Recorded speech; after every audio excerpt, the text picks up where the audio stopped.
एक छोटे से घर में रहता था। एक दिन सुनीता को बहुत तेज बुखार आया और बुखार की वजह से उसकी मृत्यु हो गई। इससे हरिशंकर को बहुत दुख हुआ और रंजन भी अपनी माँ के लिए दिन रात रोता रहा। एक दिन हरिशंकर अपने बेटे से बोला, बेटा, इस तरह रोने से काम नहीं चलेगा। जो ईश्वर को मंजूर था होना तो वही था। तुम्हारी माँ हमेशा तुम्हारी खुशी की कामना करती थी। सोचो अगर आज वो तुम्हें ऐसे देखती तो कितना बुरा लगता। वो भी चाहती कि तुम मुस्कुराते रहो, खुश रहो। जीवन में कठिन समय आते हैं जिन्हें हम समझ नहीं पाते, लेकिन हमें आगे बढ़ना होता है। वो तुम्हारे अंदर हमेशा जीवित रहेंगी। अपने गम को समेटकर उसकी यादों को प्यार से अपने दिल में बसाओ। हरिशंकर ने अपने बेटे रंजन को बहुत समझाया, लेकिन रंजन दिन रात अपनी माँ की याद में रोता रहता था।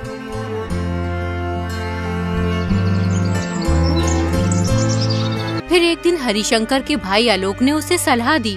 हरिशंकर, मुझे लगता है कि तुम्हें दूसरा विवाह कर लेना चाहिए। अगर तुम दूसरा विवाह कर लोगे तो रंजन को माँ मिल जाएगी और तुम्हारा घर भी संवर जाएगा, जिससे तुम दोनों का जीवन फिर से खुशहाल हो जाएगा। तुम सही कहते हो। अगर मैं दूसरा विवाह कर लूंगा तो रंजन का दुख दूर हो जाएगा। जब से उसकी माँ इस दुनिया से गई है, तब से उसने रो रो कर अपना हाल बेहाल कर लिया है। ना कुछ खाता है, ना कुछ पीता है, बस हर वक्त अपनी माँ को याद करता रहता है। हरिशंकर ने दूसरी शादी करने का फैसला कर लिया। लोगों ने उसे बहुत सी सुंदर लड़कियों के नाम बताए, लेकिन उसे कोई भी पसंद नहीं आई। फिर उसने इंदु नाम की विधवा औरत से शादी कर ली। उस औरत का एक लड़का भी था जिसका नाम नीरज था। हरिशंकर ने सोचा था कि ये विधवा औरत माँ का दर्द समझती है, लेकिन हरिशंकर की ये सबसे बड़ी भूल थी, क्योंकि उसकी दूसरी पत्नी बहुत चालाक निकली। कुछ ही दिनों में उसने रंजन के साथ बुरा बर्ताव करना शुरू कर दिया। वो रंजन से सारा दिन काम करवाती और एक पल के लिए भी उसे खाली नहीं बैठने देती थी। इस पर भी कई बार वो रंजन को भोजन न देती। बेचारा रंजन बिना कुछ बोले भूखा सो जाता। एक दिन हरिशंकर अपनी पत्नी से कहता है, इंदु, मैं किसी जरूरी काम से शहर जा रहा हूँ। करीब 15 दिन बाद लौटूंगा। तुम दोनों बच्चों का और घर का अच्छे से ध्यान रखना। ठीक है जी, तुम बिल्कुल भी चिंता मत करो, मैं सब कुछ अच्छे से संभाल लूंगी, लेकिन तुम जल्दी लौटने की कोशिश करना। मैं कोशिश करूंगा कि जल्दी लौट सकूं। तुम मेरा जरूरी सामान बांध दो। मैं कल सवेरे निकलूंगा ताकि समय पर पहुंच सकूं। अगले दिन हरिशंकर शहर के लिए निकल जाता है। फिर इंदु रंजन से बोलती है, सुनो रंजन, तुम्हारे पिताजी किसी जरूरी काम के लिए शहर गए हैं, इसलिए अब तुम्हें ही इस घर के सारे काम करने होंगे। कल से तुम खेतों पर जाकर काम करना, समझे? लेकिन माँ, मुझे तो खेती का काम नहीं आता, फिर मैं खेतों में कैसे काम करूँगा? अरे माँ मत बोल मुझे, मैं तेरी माँ नहीं हूँ। तेरी माँ तो चल बसी और तुझे मेरे ऊपर बोझ बनाकर छोड़ गई। माँ, ये तुम क्या कह रही हो?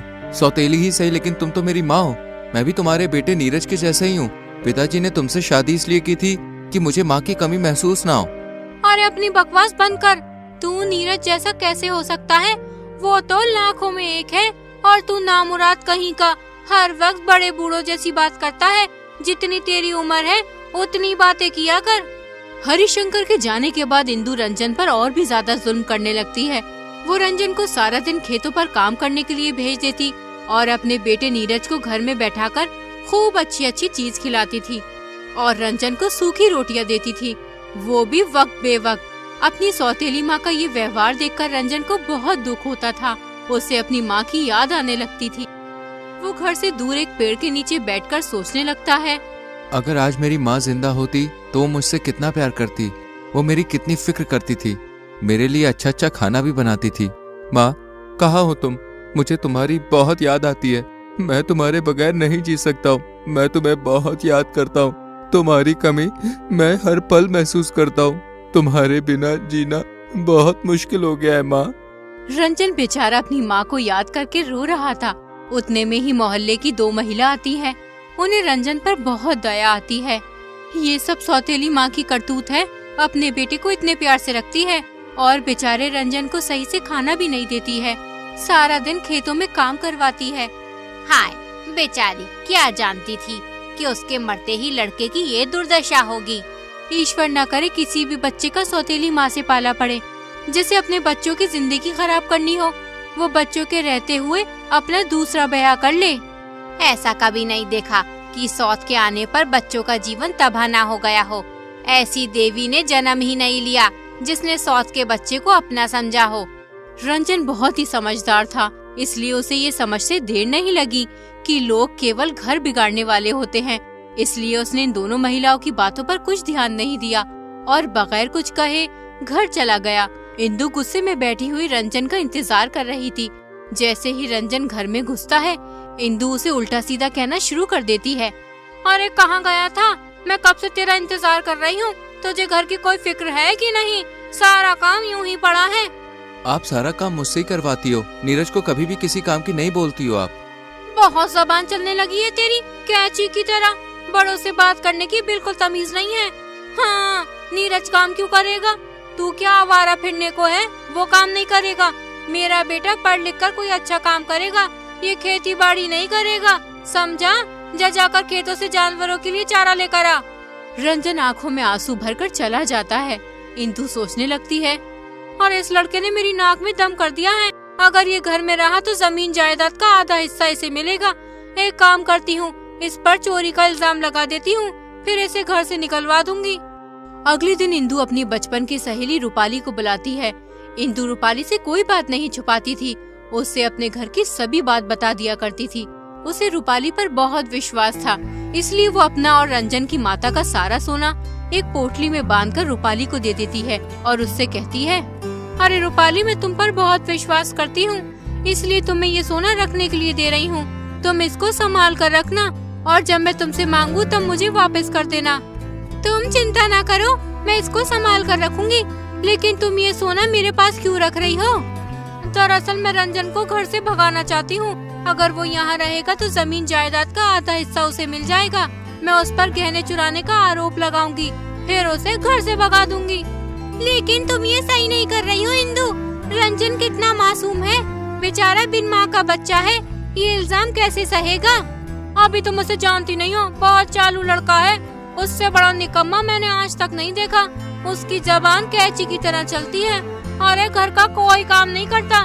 सारा दिन आवाराओं की तरह इधर उधर फिरता रहता है। मोहल्ले वालों से मेरी चुगली करता फिरता है कि मेरी माँ मुझे खाने को नहीं देती। इंदु रूपाली को ये झूठी बात इसलिए बता रही होती है जिससे रूपाली उसके गहने रख ले। रूपाली सोने की पोटली लेकर अपने घर चली जाती है। उसके बाद इंदु पूरे गांव में ये अफवाह फैला देती है कि कोई उसके गहने चुरा कर ले गया है। इसलिए वो लोगों को दिखाने के लिए फूट फूट कर रोने लगती है। रोने की आवाज सुनकर गांव की 2 महिला और एक बुढ़िया उसके घर आती हैं। मेरी माँ ने कितनी मेहनत से पैसे इकट्ठे करके मेरे लिए गहने बनवाए थे। मैं उन गहनों को पहनकर कितना खुश होती थी। जब मैं उन्हें पहनकर कहीं जाती थी तो मेरे सारे दुख दूर हो जाते थे। अब मैं क्या करूँ? मेरा जी ऐसा चाहता है कि मैं कहीं जाकर मर जाऊँ। अरे बहू, ऐसा नहीं कहा करते। तू उन गहनों के चक्कर में अपनी जान क्यों लेने पर तुली है? अगर तेरे नसीब में वो गहने होंगे तो तुझे जरूर मिल जाएंगे। अरे मुझे लगता है मेरे गहने रंजन ने चुरा लिए हैं। वो सुबह से घर भी नहीं आया है। अरे रंजन ऐसा नहीं है, पूरा गांव जानता है। उसके जैसा ईमानदार बालक कोई नहीं है। तू यूँ किसी बेकसूर पर आरोप मत लगा। अरे आज रंजन के पिताजी भी आने वाले होंगे, मैं उन्हें क्या जवाब दूंगी? वो चोर उनकी पहली पत्नी के भी सारे गहने चुरा कर ले गया है। अरे पहले तू रोना धोना बंद कर। रो रो कर क्या हाल बना लिया है। जा कुछ खा पी ले, सुबह से रोने पर ही तुली हुई है। ईश्वर ने चाहा तो तेरे गहने मिल जाएंगे। यूं ही एक दिन गुजर जाता है। अगले दिन हरिशंकर आ जाता है। घर का सूनापन देखकर वो हैरान रह जाता है। वो इंदु से पूछता है, क्या हुआ इंदु, तुम इतनी उदास क्यों हो? तुम्हें तो मेरे आने पर खुश होना चाहिए, लेकिन तुम तो दुख मना रही हो। अरे किसी ने मेरे सारे गहने चुरा लिए और तुम्हारी पहली पत्नी के भी। हाँ? तुम ये क्या कह रही हो इंदु? ऐसा कैसे हो सकता है? हमारे घर में किसी की हिम्मत नहीं है घुसने की, फिर गहने कैसे चोरी हो सकते हैं? मैं भी यही सोच रही थी। मुझे लगता है किसी घर के ही इंसान ने वो गहने चुराए हैं। हमारे घर में ऐसा कोई नहीं है जो चोरी कर सके। तुम्हें किस पर शक है? देखो तुम मुझे गलत मत समझना। मुझे लगता है रंजन ने वो गहने चुराए हैं। रंजन ऐसा कभी नहीं कर सकता। वो बहुत समझदार और ईमानदार लड़का है। मैं ये कभी नहीं मान सकता हूँ कि रंजन चोर है। दरअसल कल रंजन मुझे उल्टा सीधा बोल रहा था, तो मैंने कह दिया तुम्हें बात करने की तमीज नहीं है, इसलिए वो मुझसे नाराज होकर चला गया। वो बच्चा है, नासमझ है, किसी बाहर वाले ने बहका दिया होगा, इसलिए उसने गहने चुरा लिए होंगे। तुम एक बार उससे पूछो तो सही। ठीक है, मैं अभी उसकी खबर लेता हूँ। हरिशंकर रंजन को बुलाता है और उससे कहता है, रंजन, ये क्या मजाक है? तुमने अपनी माँ के गहने चुरा लिए? तुम ऐसे तो ना थे। फिर मेरे जाने के बाद तुम्हें क्या हो गया है जो तुम चोरी करने पे उतर आए हो? पिताजी, मैं भला ऐसा क्यों करूँगा? मुझे क्या जरूरत पड़ी है कि मैं चोरी करूँ? तुम माँ के कहने पर मुझ पर शक क्यों कर रहे हो? मैं किसी के कहने पे शक नहीं कर रहा हूँ। मैं बस तुमसे पूछना चाहता था। मैं जानता हूँ कि तुम ऐसा कभी नहीं कर सकते हो। फिर हरिशंकर इंदु के पास जाकर कहता है, मुझे पुलिस को सूचना देनी होगी, लेकिन गहने मिलने की कोई उम्मीद नहीं है। जो चीज एक बार खो जाती है या चोरी हो जाती है, उसका मिलना बहुत मुश्किल है। पुलिस का नाम सुनकर इंदु बहुत घबरा जाती है और वो सोचने लगती है, अगर इन्होंने पुलिस को सूचना दे दी तो मेरा तो भांडा फूट जाएगा और फिर मैं किसी को मुंह दिखाने के लायक नहीं रहूंगी। अगर मुझे पता होता कि बात पुलिस तक पहुंच जाएगी तो मैं ऐसा कभी नहीं करती। मुझे कैसे भी करके हरिशंकर को पुलिस थाने जाने से रोकना ही होगा। तुम किस सोच में पड़ गई हो? मैं पुलिस को सूचना देने जा रहा हूँ। तुम अपना ख्याल रखना। मैं 1 घंटे में वापस आ जाऊंगा। अरे जब आप जानते ही हैं कि पुलिस को सूचना देने से गहने मिलने की कोई उम्मीद नहीं है, तो पुलिस के पास क्यों जा रहे हो? इतना बड़ा नुकसान हुआ है, चुपचाप भी तो नहीं बैठ सकता। उन गहनों को आज बनवाने जाओ तो 1000 से कम में नहीं बनेंगे। अरे तकदीर में होंगे तो मिल जाएंगे, नहीं तो जो ईश्वर की मर्जी वो सही। मैं तुम्हारे हाथ जोड़ती हूँ, अभी पुलिस थाने मत जाओ। हमें थोड़ा इंतजार करना चाहिए। अगर चोर कोई घर का निकला तो अनर्थ हो जाएगा। हमें पहले खुद तहकीकात करनी चाहिए। हरिशंकर इंदु की बात मान लेते हैं। अगले दिन सवेरे सवेरे इंदु रूपाली के घर पहुंच जाती है और रूपाली से कहती है, अरे बहन, जो जाल मैंने अपने सौतेले बेटे के लिए बिछाया था उसमें तो मैं खुद ही फंसती जा रही हूँ। मैंने सोचा था चोरी का नाम सुनकर वो रंजन को घर से निकाल देंगे, लेकिन कोई रंजन को चोर मानने के लिए तैयार ही नहीं है। हरिशंकर पुलिस को सूचना देने जा रहे थे, मैंने बड़ी मुश्किल से रोका है उन्हें। अगर पुलिस ने छानबीन की तो मैं ही फंस जाऊंगी। मुझे कैसे भी करके इस समस्या से निकलना होगा। मैं तुम्हारे पास अपने गहने लेने आई हूँ। मैं हरिशंकर से कह दूंगी मैं गहने रख कर भूल गई थी। इस तरह इस समस्या का हल हो जाएगा। तुम किन गहनों की बात कर रही हो? तुमने मुझे गहने कब दिए थे और किसके सामने दिए थे?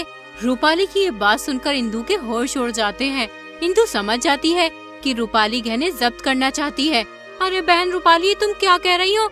मैंने तुम्हें अपने और रंजन की माँ के गहने संभाल के रखने के लिए दिए थे। तुम यहाँ से सीधी तरह जाती हो कि बुलाऊं तुम्हारे पति को? पूरा गांव जानता है तुम्हारे गहने किसी ने चुरा लिए हैं। अगर गांव वालों को तुम्हारी सच्चाई पता चल गई तो तुम किसी को मुंह दिखाने के लायक नहीं रहोगी। गांव में तुम्हारे पति की इज्जत खराब हो जाएगी। तुम जैसी कठोर हृदय की औरत मैंने आज तक नहीं देखी। अपने बेटे के चक्कर में एक मासूम बच्चे की जिंदगी खराब करने पे उतर आई। भलाई इसी में है।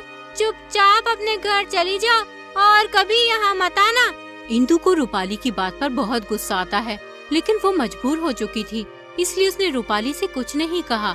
अगर वो रूपाली से कुछ कहती तो सच्चाई का सबको मालूम हो जाता, इसलिए वो बगैर कुछ कहे अपने घर की ओर निकल जाती है और सोचने लगती है, हे ईश्वर, बड़े बूढ़े सही कहते हैं, जो दूसरों की राह में कांटे बिछाते हैं वो उल्टे उसे ही चुभते हैं। मैंने उस मासूम नादान बालक पर इतना बड़ा कलंक लगाने की सोची थी। मैं अपने आप को कभी माफ नहीं कर पाऊंगी। इंदु को अपनी गलती का एहसास हो जाता है। उसके पास अब केवल एक ही रास्ता था, या तो चुप रहे या फिर हरिशंकर को सब कुछ सच सच बता दे और रूपाली से अपने गहने ले ले। इसलिए इंदु फैसला कर लेती है कि वो हरिशंकर को सब कुछ सच सच बता देगी। वो घर पहुंचकर हरिशंकर से कहती है, मैं आपसे एक बात करना चाहती हूँ। ये बात सुनकर शायद आप मुझे माफ ना कर सको और घर से निकाल दो, लेकिन मुझे कोई दुख ना होगा। मेरे जैसी महिला के साथ ऐसा ही होना चाहिए। इंदु, क्या हो गया तुम्हें? तुम ये कैसी अजीबोगरीब बातें कर रही हो?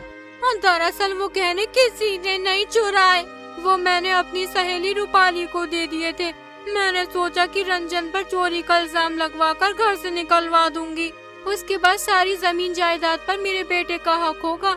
मैंने उस मासूम पर बहुत जुल्म किया है। मैं माफी के लायक नहीं हूँ। इंदु, मुझे पहले से ही पता था कि गहने किसी ने नहीं चुराए। मैं तो बस तुम्हारे मुंह से सुनना चाहता था। रूपाली ने मुझे पहले ही सब बता दिया था कि तुमने किस तरह उसे गहने देकर रंजन पर चोरी का